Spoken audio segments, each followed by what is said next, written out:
Hii ni episode ya pili. Kama ya kwanza hujatazama bado, tazama hapo chini. Tunaendelea pale tulipoishia.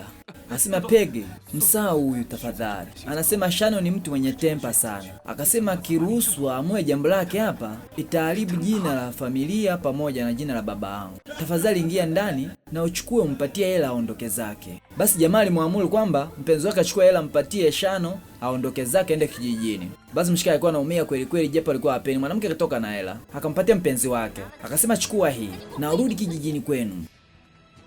Jamaa karusha hela juu hivi.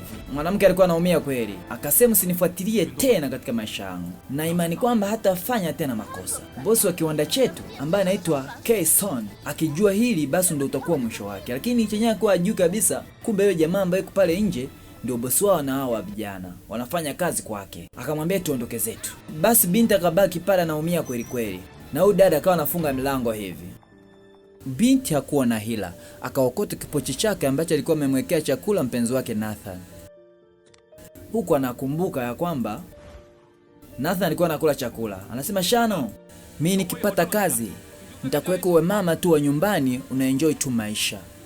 Basi na yeye akaja, aseme pindi utakapopata kazi katika ofisi yako, hautaweza kuangalia mwanamke mwingine zaidi yangu mimi. Basi mshikaji akamjibu ya kwamba kwa chakula ambacho umenipikia kwa leo, siwezi kukuacha katika maisha yangu yote. Basi binti alikuwa na fly ni aje.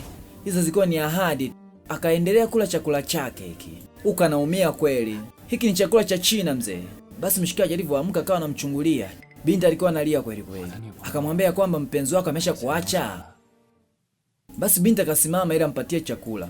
Akasema kwa vile umeamka, basi nayo kula hiki. Akasema tuanze kutembea sasa. Basi mshikaji akamvuta, kamweka kwenye paja kama hivi. Wakaangaliana uso kwa uso.